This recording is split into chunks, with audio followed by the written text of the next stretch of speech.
যে আজকে গানের শিক্ষক নিয়োগ দেওয়া হবে, আজকে স্কুলগুলো খালি হচ্ছে, আর আজকে বাংলাদেশের মানুষগুলো তাদের সন্তানদেরকে প্রাথমিক স্কুলে তারা পড়ানোর জন্য তারা তৈরি না, ছাত্র নাই, ছাত্রী নাই, কোথায় যায়?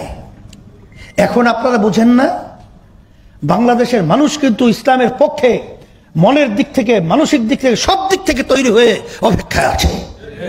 আমরা তার নেতৃত্ব দিচ্ছি। যদি আজকে আমরা তাদেরকে সঠিক পথে পরিচালনা করতে ব্যর্থ হই, ভবিষ্যৎ প্রজন্ম আমাদের যখন ইতিহাস রচনা করবে, তখন আমাদের ব্যাপারে কলঙ্ক, ধিক্কার জানিয়ে ইতিহাস রচনা করবে। বহু সরকারের পরিচালনা আমরা দেখেছি, আমরা মূল্যবোধের সরকার ইসলামের দেখেছি, কিন্তু আসলে তারা শরিয়া আইনে বিশ্বাসী না, এবং তারা ইসলামী পন্থা উত্থান তারা সহ্য করতে পারছে না। সম্মানিত উলামায়ে কেরাম, যারা বিশেষ করে দেশ, জাতি, ইসলাম নিয়ে রিসার্চ করে গুরুত্বপূর্ণ আলোচনা তারা রেখেছেন। কথা বেশি লম্বা না বলে সংক্ষেপ বলছে, আকলমাদ ইশারা বাস আস্ট, যে নাকি জ্ঞানী হয় অল্প কথার মাধ্যমে পুরো বিষয়টা বুঝতে পারে। আমি আপনাদের সামনে আয়াত শরীফ তেলাওয়াত করেছি। রব্বুল আলামিন বলেছেন, সমস্ত মাখলুকাতের মধ্যে সর্বশ্রেষ্ঠ সম্মানিত করে আমি মানুষকে সৃষ্টি করেছি। আল্লাহ রাব্বুল আলামিন অন্য আয়াতে বলছেন, এই মানুষগুলোই এক পর্যায়ে চতুষ্পায় জানোয়ারের মতো হয়ে যায়, এক পর্যায়ে সৃষ্টির ভিতরে সবচেয়ে নিকৃষ্ট শূকরের চেয়েও খারাপ হয়ে যায়। এর কারণ কি? বাংলাদেশের ভিতরে জেল তৈরি করা হয়, আবার বাংলাদেশের ভিতরে সম্মানিত যে মসনদ চেয়ারগুলো আছে তাও কিন্তু মানুষের জন্য, জেলও কিন্তু আকৃতি সুরাতে অঙ্গ প্রত্যঙ্গে মানুষের জন্যই। চোখের দিক থেকে, হাতের দিক থেকে, পায়ের দিক থেকে, অন্যান্য অঙ্গ প্রত্যঙ্গে কোনো পার্থক্য নাই, কিন্তু এক শ্রেণী কিন্তু জেলে, আর এক শ্রেণী বাংলাদেশের সম্মানিত উঁচু মসনদের ভিতরে বসা। এর কারণ কি? আমার আব্বাজান রহমাতুল্লাহি আলাইহি বলতেন, শিক্ষা জাতির মেরুদণ্ড, কিন্তু সব শিক্ষাই কিন্তু জাতির মেরুদণ্ড হতে পারে না। সুশিক্ষাই হলো জাতির মেরুদণ্ড। তার বাস্তবতা আমরা দেখেছি। বাংলাদেশের ভিতরে উল্লেখযোগ্য শিক্ষাপীঠ, ভার্সিটি ঢাকা, সেখানে আপনারা দেখেছেন কিছুদিন আগে ঢাবি ছাত্রদের নির্বাচন হয়েছে। ভিসি কত বড় একটা উচ্চ সম্মানিত পদের দায়িত্বে পালন করে, একটা সংগঠনের ছাত্র দলের সভাপতি, সেই এত বড় সম্মানিত ব্যক্তির সামনে তার আচরণটা, এটা কি বাংলাদেশের কোনো মানুষ এটাকে গ্রহণ করবে ভালো হিসাবে, না খারাপ বলবে? তাহলে বোঝা গেল যে ওর শিক্ষাটা আসলে এমন শিক্ষায় শিক্ষিত হয়েছে যে এই শিক্ষার মাধ্যমে কোন জায়গায় কি আচরণ করতে হয়, ব্যবহার করতে হয়, এটা ওকে শেখানো হয় নাই। এই জন্য আমি পরিষ্কারভাবে বলছি, শোনেন, যেই শিক্ষাটা ছোটবেলায় দেওয়া হয় ওটা পাথরে অঙ্কন করলে যেরকম কোনোদিন মুছে যায় না, এইভাবে ছোটবেলায় যে শিক্ষাটা দেওয়া হয় এটাও কোনোদিন ধ্বংস হয় না। ছোটবেলার শিক্ষাটার গুরুত্ব কি? 2024 ফ্যাসিস্ট আওয়ামী লীগ সরকার যখন পাতানো নির্বাচন তৈরি করেছিল, তখন প্রধানমন্ত্রী শেখ হাসিনার পক্ষ থেকে আমাদের কাছে পাঠানো হয়েছিল নির্বাচনে নেয়ার ব্যাপারে।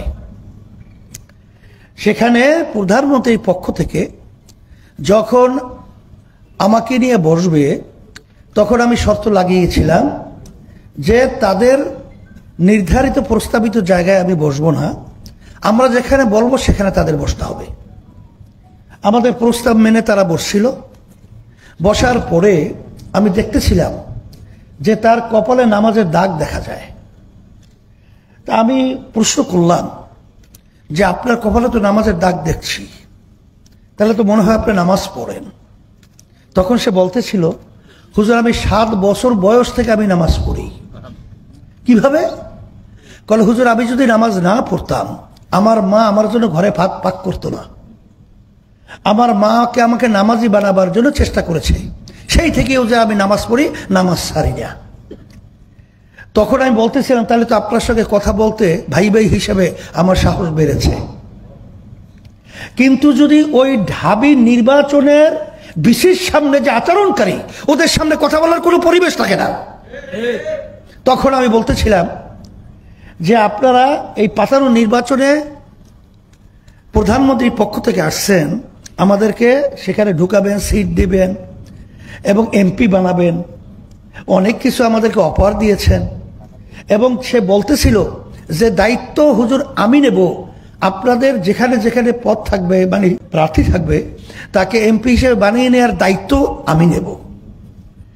আমি একটা হাস দিয়ে বলছিলাম যে একটা কথা আপনাকে বলি, শোনেন, যে বর্তমান সরকার কোন প্রেসক্রিপশনে চলে ব্যাখ্যা আমি অত যাব না। আমাদের দেশে প্রেসক্রিপশন না, এই প্রেসক্রিপশন অন্য জায়গায় হয়, এখানে বাস্তবায়ন হয়। আপনি পরিষ্কার জেনে রাখেন, ইসলামী আন্দোলন বাংলাদেশ প্রতিষ্ঠিত হয়েছে 1987 সাল। অদ্যাবধি পর্যন্ত কোনো ফ্যাসিস্ট, কোনো চাঁদাবাজ, কোনো খুনি, কোনো মিথ্যুক জালেম, দেশের টাকা পাচারকারী তাদের ক্ষমতায় যাওয়ার জন্য সহযোগী ইসলামী আন্দোলন বাংলাদেশ প্রতিষ্ঠা থেকে শুরু করে কখনো হয় নাই। সিঁড়ি হিসাবে ব্যবহার আমাদেরকে করবে আর ক্ষমতার মস্তকে যাবে, এই দুর্নীতিবাজদের কখনোই সহযোগিতা আমরা ছিলাম না, এখন আমাদেরকে পাবেন না। এক পর্যায়ে বলতেছিলাম যদি আমাদেরকে সরকার চাপ প্রয়োগের মাধ্যমে এর ভিতরে ঢুকিয়ে ফেলে তাইলে এই দেশের পক্ষে, মানবতার পক্ষে, দেশের কল্যাণের পক্ষে কে কথা বলবে, কারা বলবে, সেরকম একটা আপনি দল বের করে দেন। তখন এক পর্যায়ে সে প্রশ্নের উত্তর না দিতে পেরে তখন বলছে হুজুর আপনাদের অবস্থানটা আমরা বুঝেছি, প্রধানমন্ত্রীকে এভাবেই বলবো। আলহামদুলিল্লাহ এরপর থেকে খুব একটা ডিস্টার্ব করে নেই, আমরা আল্লাহ মোটামুটি নিরিবিলি থাকছিলাম। তা যেই কথা আমি বলছিলাম, আমাদের সম্মানিত আহমদ আব্দুল কাদের বাচ্চু ভাই, আমাদের জালাল ভাই, আমাদের সম্মানিত মহাসচিব এবং আমাদের মাদানী সাহেব হুজুর সহ যে গুরুত্বপূর্ণ আলোচনা রেখেছেন, বাস্তবতা হলো এতটুকুই। আমরা কতদিন জেলে থাকবো, কতদিন আমরা দাবি তুলব? আসলে বাস্তবতা হলো এই 5ই আগস্টের পরে 2024 এখন ইসলামের পক্ষের একটা মাঠ কিন্তু তৈরি হয়েছে। আসলে মূল জায়গায় যদি না থাকা হয় তাহলে এখানে আমরা চিল্লাচিল্লি করতে পারবো, জেলে যেতে পারবো, আমরা শাপলা চত্বর ঘটাতে পারবো, কিন্তু ওদের কাজ ওরা করেই যাবে। এর জন্য আলহামদুলিল্লাহ আমি সকল গুদার আহ্বান জানাবো, আসেন যে আজকে দুঃখ যে আজকে গানের শিক্ষক নিয়োগ দেওয়া হবে, আজকে স্কুলগুলো খালি হচ্ছে, আর আজকে বাংলাদেশের মানুষগুলো তাদের সন্তানদেরকে প্রাথমিক স্কুলে তারা পড়ানোর জন্য তারা তৈরি না। দিন আর দিন আমাদের বাড়ির সামনে প্রাইমারি স্কুল, ছাত্র নাই,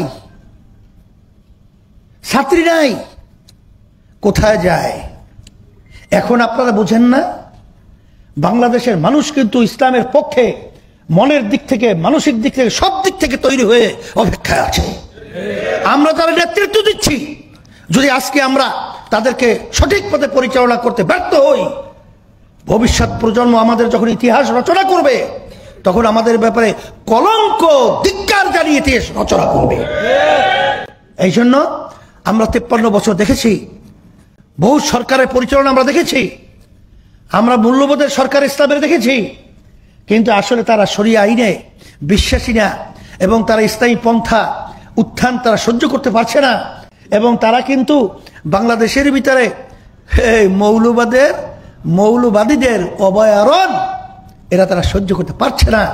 আজকে আমাদের ভিতরে চিন্তার ব্যবধান থাকতে পারে, কিন্তু আমি পরিষ্কার বলবো কখনোই পরগাছা হয়ে মূল গাছের ভূমিকা পালন করা যায় না। এখন কিন্তু গাছ হওয়ার মতো পরিবেশ তৈরি হয়েছে। আমি সকল গুজার আহ্বান জানাচ্ছি। আর বর্তমান অন্তর্বর্তীকালীন সরকারকে আমি পরিষ্কারভাবে বলবো, আপনারা কিন্তু বাংলাদেশের জনগণের ভোটে নির্বাচিত সরকারও নয়। আপনারা ওখানে বসেছেন। আমি প্রথম দিন ডক্টর ইউনূস সাহেবকে বলেছি যে আপনি যদি দেশ সুন্দর পরিচালনা করতে হয় তাহলে আপনার বিশেষ করে লক্ষ্য রাখতে হবে যে দেশের মধ্যে শতকরা 92 জনের মধ্যে মুসলমান বসবাস করে, আর এই মুসলমানদের নেতৃত্ব কিন্তু আসলে বাস্তবতা হলো সম্মানিত উলামায়ে কেরাম। আপনি কথা বলার ব্যাপারে, তাদের ব্যাপারে সতর্ক অবস্থায় কথা বলবেন। প্রথম যেদিন আমার সঙ্গে দেখা হয়েছে সেদিনকে কিন্তু আমি কথাগুলো বলেছি।